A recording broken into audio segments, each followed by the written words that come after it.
Hello and welcome to the SMS News Channel. I know it's been like a year and a few months, but a lot is going on in my life, but that's for another video. Today's video and today's topic is going to be about a couple of artists, basically. So artists and their struggles, what I feel about that goes on with these people's documentary, my take on why I think that most of the documentaries are only for monetary gain, and just unpopular opinions, period. So the first part of this video, and I'm not going to be before you long, is going to be about Whitney Houston. And then I'm going to start talking about others like Angie Stone, Tony, people that have transitioned and gone to be with God. As you know, Whitney Houston was a artist from Newark, New Jersey that was born in August 9th, 1963. The youngest and the daughter of Sissy Houston and John Houston. So basically, in a nutshell, I'm just going to be honest. After careful watching, careful examination, careful reading, I'm talking about when I tell you I studied this woman for almost like a couple of years, 3 to 4 years, trying to understand what happened to her and all this other stuff. So I started watching a couple of documentaries, and I just noticed off the bat, which between Whitney Houston As I Am, the one about the Bobby and Whitney music tribute or whatever they were doing, and then I'm about to watch the Whitney Houston Can I Be Me on Hulu to get a better understanding. Yesterday I was watching Bobby Brown's so basically there's a woman on here that she kind of breaks down people's books and stuff. Her name's Uptown Nab Rod, and she's brilliant. And she was reading segments of Being Bobby Brown, the book, explaining from what happened in his childhood to before the fame, married to Whitney Houston, having children, and then his life now with Alicia.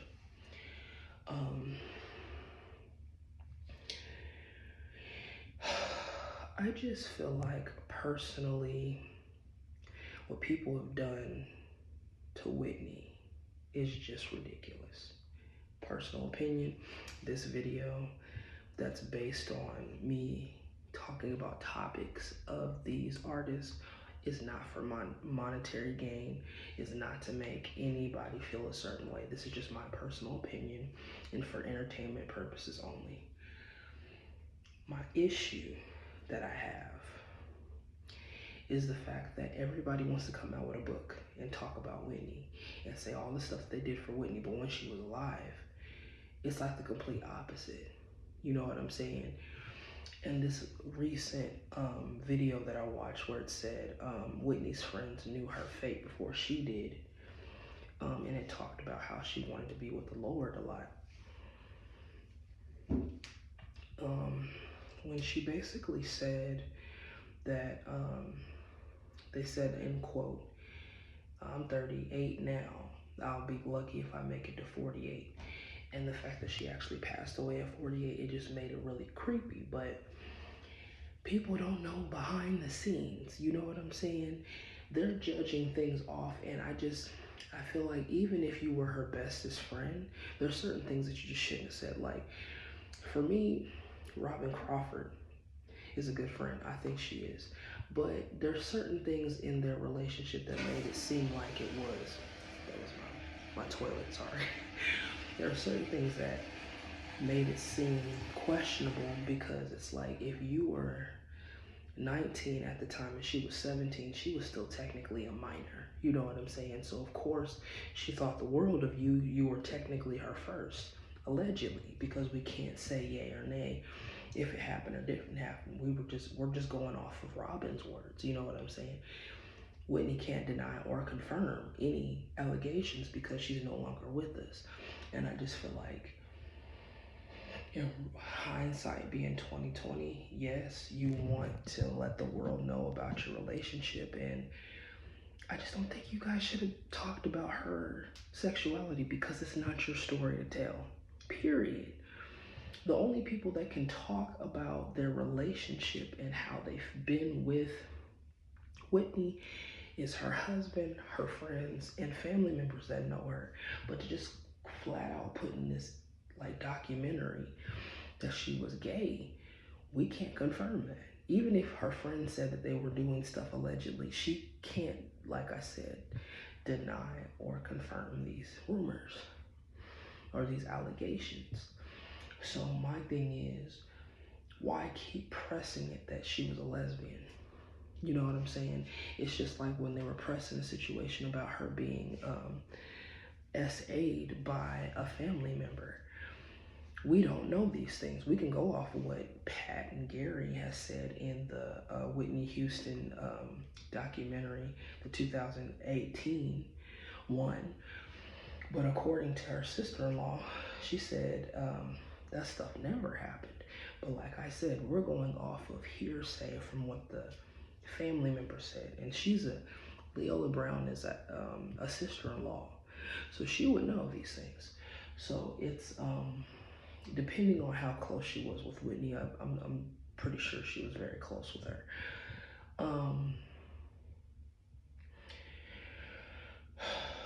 I don't think people understood that it wasn't the drugs that was the main issue, I feel like, personally. It wasn't the relationship with Bobby. It wasn't the fact that Robin left. The problem with the whole scenario of Whitney Houston being famous was the fact that she had to carry the industry shoulders on the industry on her shoulders as a black woman. Because let's be real, a lot of people were thinking that she wanted to be white. There was an interview with Arsenio Hall where she talked about how people were accusing her of singing white and they booed her on the Soul Train Awards. It wasn't so much of, I think personally, that they booed her because of the music. I think it was because of the way she looked. Because if you look at her, she doesn't have the stereotypical black features. And you can tell, like,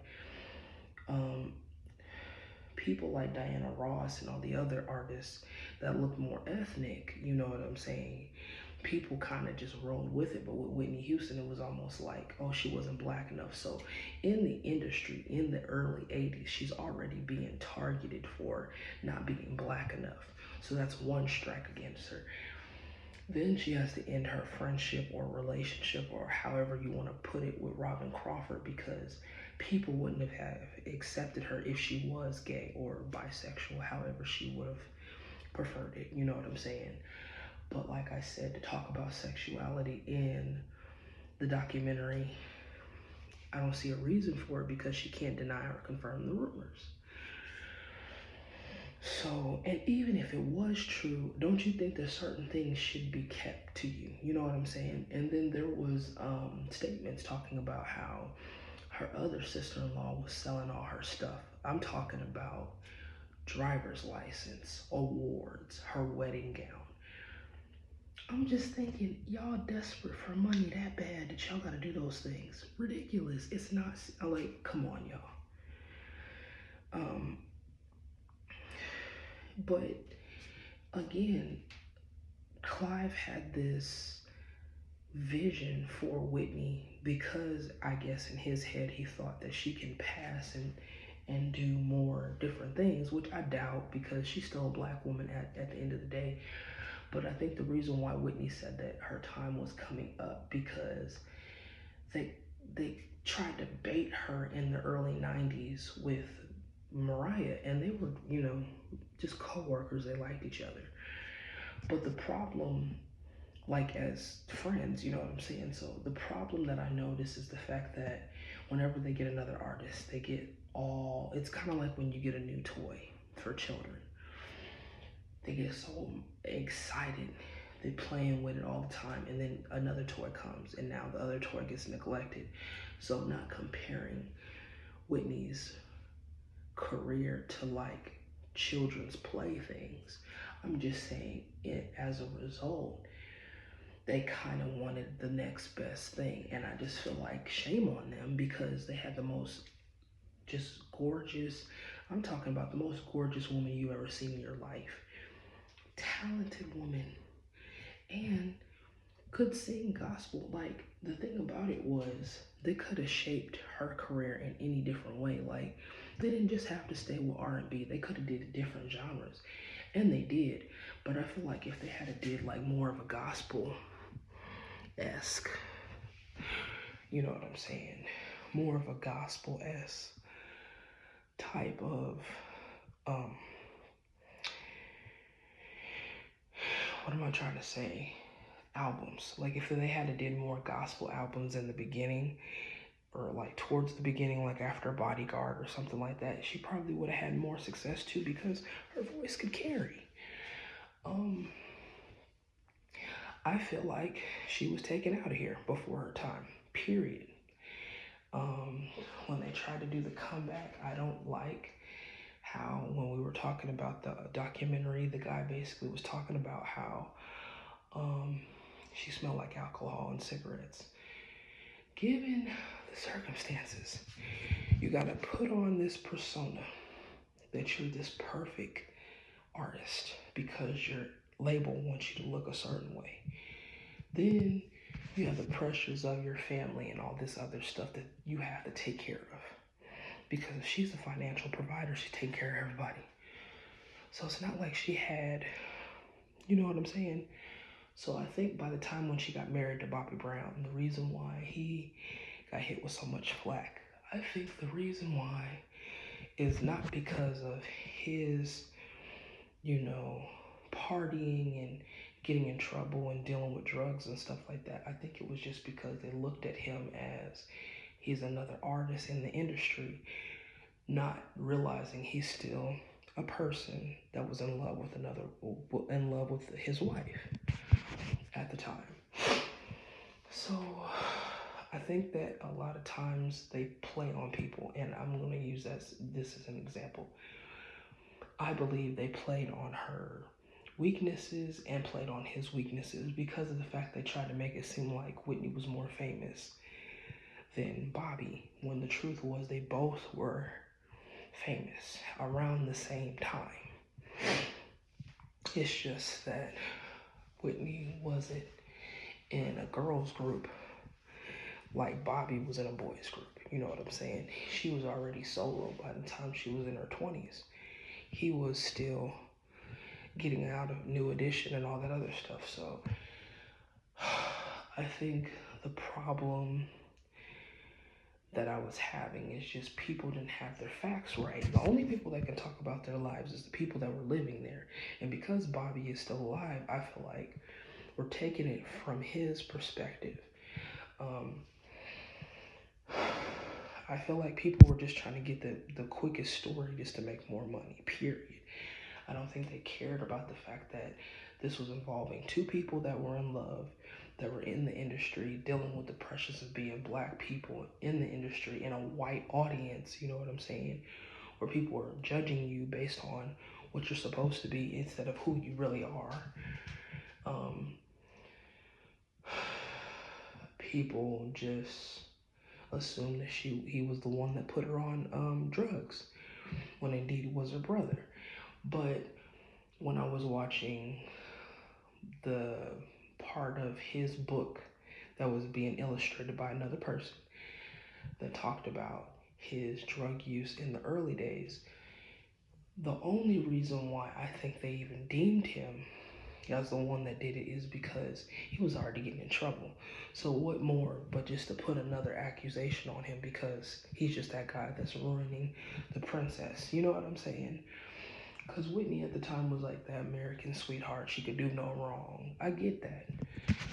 But by the time the media found out what she was doing, It's almost like they came after her like savages. And before you know it, it felt like the families were against each other. Like, I felt bad. Like, Leola Brown was talking about her nephew, and they were talking about how they didn't get along because she was the only one that supported Whitney and was trying to get justice for Whitney and Bobby Christina about what happened to them. Because just like a lot of us, we believe that they were taken out of here before their time. The only problem was when you get into the media and you try to put sides, people have a tendency to put stories together just to destroy you. And you don't see it coming until it's too late, basically. So that's the reason why I feel like in some cases Bobby and Whitney's relationship wasn't successful, because they had too many people in their ear. They had too many people involved. They had too many people trying to do stuff, especially trying to deal with a busy work schedule where you're not really getting a lot of sleep because you have to promote records and albums. And I feel like personally they promoted Whitney more than Bobby. So if you got a label that's promoting one person over the other, the income is going to be there. But he had money too. So I felt like they were trying to cripple him. I just think, personally, demasculate him for the man and the artist that he was. My opinion only. But in a nutshell, I just feel like some of these interviews could have been better because I could have had more facts based on what she would have approved of, because I just felt like everybody was making a documentary based on what they thought that she could be and what they thought that they can get for the quickest dollar. Because you can't, even if you worked close with her, you cannot give off anybody's life information without that person's permission. Who are you to sit there and write somebody's story for them? The only person that can talk about their life is that person. So I think the closest one that would be appropriate, and they should have left it alone, is Whitney Houston, Can I Be Me? You know, they tried to make a Whitney Houston, I Want to Dance with Somebody movie. And personally, like I said, it dove into her sexuality more than anything. They kept trying to put the spin on Robin Crawford and stuff, and I just felt like now that Robin has her book, let her tell her story about her and her best friend, and that's it. Because to sit there and put it in the movie that they were sleeping together, doing all this other stuff together, is really none of our business. As fans, we loved Whitney Houston regardless. She really couldn't do any wrong because we saw her as a regular person that could sing. She inspired us. She was easy to talk to, you can tell. She was funny. She had personality, you know what I'm saying? And she had a loving heart. So when they did these documentaries, I just felt like they were just trying to eat away at what was bothering her. Anything could bother a person, especially if you're the one in the family that's making the most money and you have everybody around you expecting you to pay for everything. So now onto this part. Rest in peace, Whitney Houston. I'm sorry that you had to leave this earth so soon, and we love you and we still play your music. So now let's talk about Angie Stone.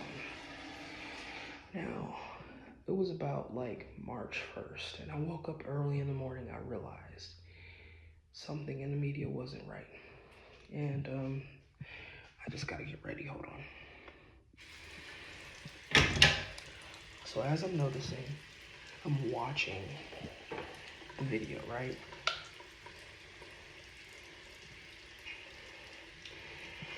And somebody just said, rest in peace, Angie Stone. And I'm looking at the situation like, she ain't dead. I'm thinking to myself, nah, that can't be true. That can't be true. how could she be gone? She was just on her way to go, perform at a basketball game after a concert that she did. And to my surprise, on her way to the basketball game, she ends up, or not, I don't know if it was a basketball game or an event, just an event that she had to sing to.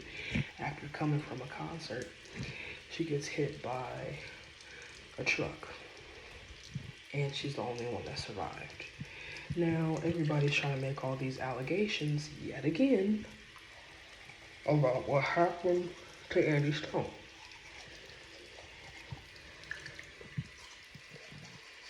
Excuse me.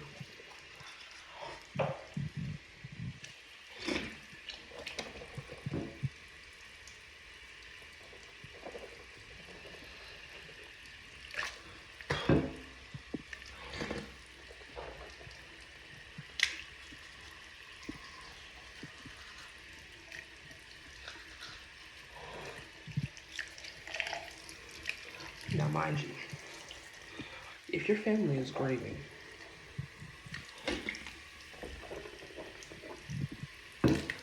do you think wanting to hear about how a family member passed away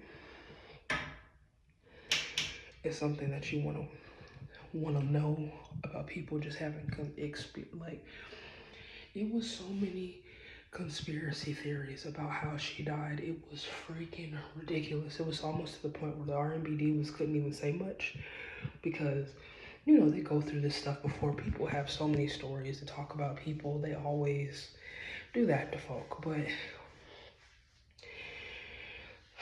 after a while, we started hearing about what she was going through in the industry. So it made me wonder, well, if she was going through this amount of stress in the industry, what if Whitney was going through that, but she couldn't say it because she had too many people trying to either quote unquote protect her good girl image or just only trying to spin the story the way they wanted to spin it. And I believe personally that when you do those things to people, people tend to assume that it's okay to treat a person any kind of way. Sorry, I'm getting ready for something.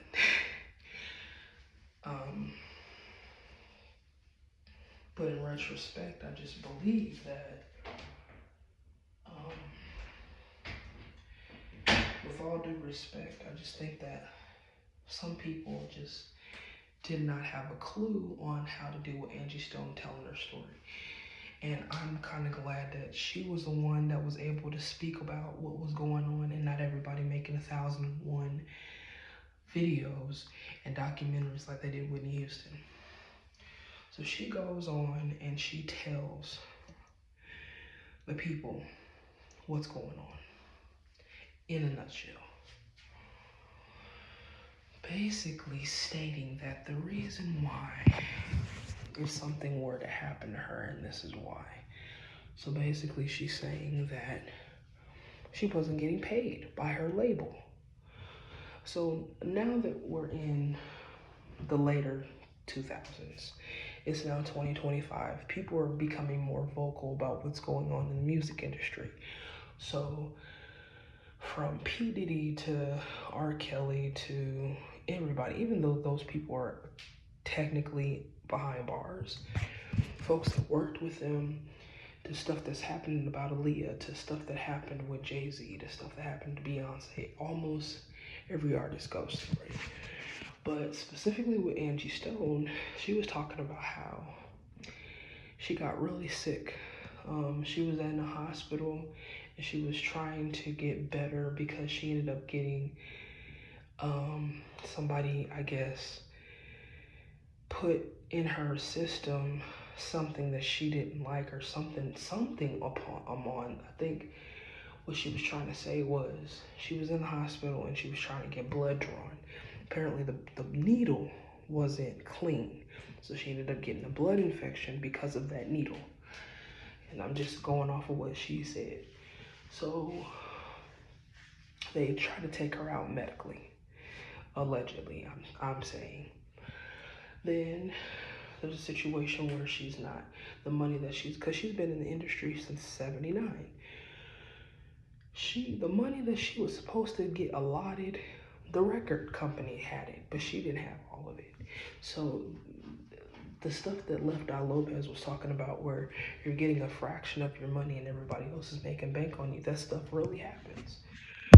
So I feel like, honestly, instead of everybody making conspiracy theories, they need to just listen to what the artists have to say. So, in a nutshell, Angie Stone was talking about how she wasn't able to make enough money, and so about the time where she was supposed to retire, she would have been able to just relax and not work again.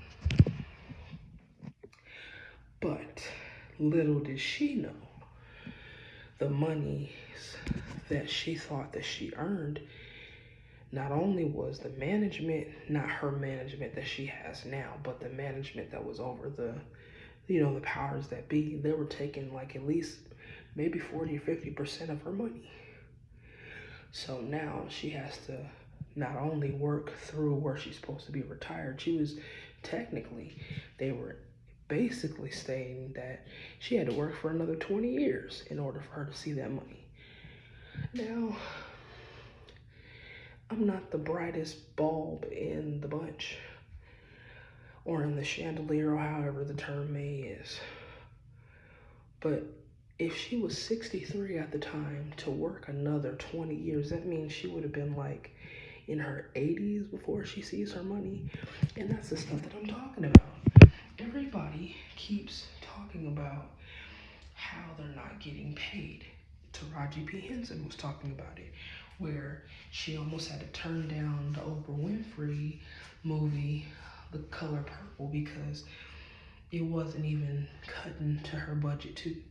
Now, how is it that she can only get $30,000 per episode or movie that she makes, and a woman that works for the TV show Grey's Anatomy can make almost 50 million an episode? Doesn't make sense. So like I said, people in the industry are becoming more and more vocal about how they feel that Black people in the entertainment business is getting treated. And especially when it comes down to awards, Angela Bassett being the prime example. I'll never forget the year that she was supposed to get an award and somebody else got it. I think it was, I forgot her name, but she was the one that was in Freaky Friday. She does endorsements for like Activia, that yogurt that makes your stomach feel better.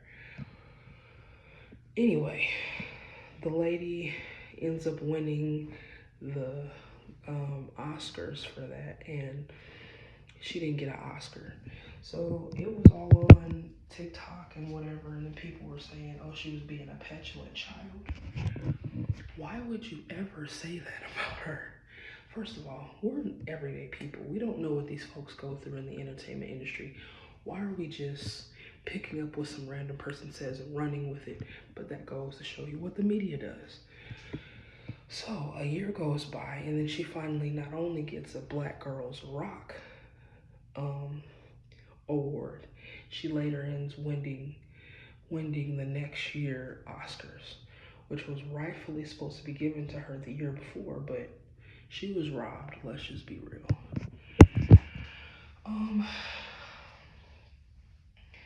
But now, just on this segment, is just unpopular demands. Unpopular opinions, if you know what I mean. So, in this part of the video, I'm just going to be just telling you how I feel about the artists that we just talked about. Personally, I just feel like their stories will never be forgotten, and they are remarkable people like Tony, from the group called Tony, and Tony. He ended up passing away. So I'm just looking at all of these people that were so healthy, you know what I'm saying, that are in the music industry that all of a sudden they're just dropping dead. Then here's with Whitney. It's a drug overdose. She goes into cardiac arrest because of heart disease. Angie Stone gets hit by a car or a bus or a train or whatever it is. Not a bus, you know what I'm saying, or a train, but I'm just saying, this is what's in the media, just random people just making up stuff. When I read it again, she ends up, getting hit by a 18-wheeler. Tony, they just said he passed away, but I didn't get a chance to see what he passed away of. So these are popular black artists. Notice that they were artists that were famous and got their shot, like, to the top where they were at their peak. 90s, late, 90s, whether it be the 90s, the 80s, 2000s. These are popular people that are making their statement and mark. And now to the point where people can actually tell their own story. Now you in their life. In my opinion. And you can't just, because the thing that used to bug me, even when it came down to Prince and Michael Jackson, everybody kept trying to say, oh, the reason why they passed away was because of drugs. Everybody ain't doing drugs. Now, some people do. But you can't sit there and assume drugs from everybody. It's just not possible. I mean, it's probably more accessible because it's the industry, but we're talking about people that have millions of dollars. They can easily get anything that they want. Why would they just automatically just, okay, one day I'm just going to pass away from drugs? Like, nobody just makes a decision like, I just want to.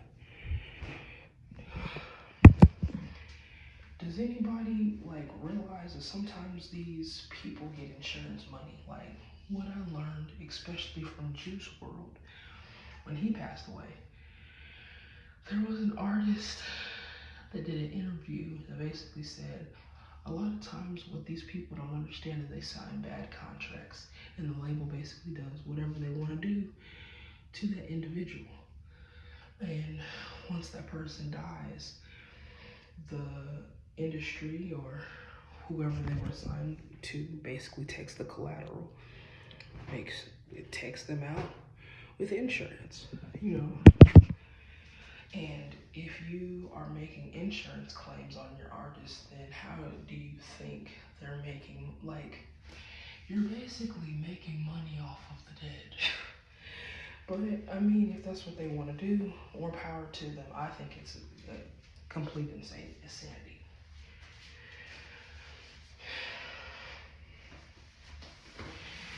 But it goes to show how dispensable and disposable our people are, to realize that you're in an industry where people don't value you for what you're worth, but they can make millions of money off of what they think your life is supposed to be. Like I said about Whitney, like I said about Tony, like I said about Angie Stone. We don't know these people from jump. People have worked with them, people might have had relationships with them, but you can't make money off of conspiracy theories stating about what you think will happen in their life. All you can do is just, pray that their families are doing okay and keep it moving. But this has been another episode of SMS News Channel, and I just want to thank you guys for staying tuned. I will be making videos when I'm on my off days, so don't forget to like, share, and subscribe to my channel, and I'll be back with more. Until next time.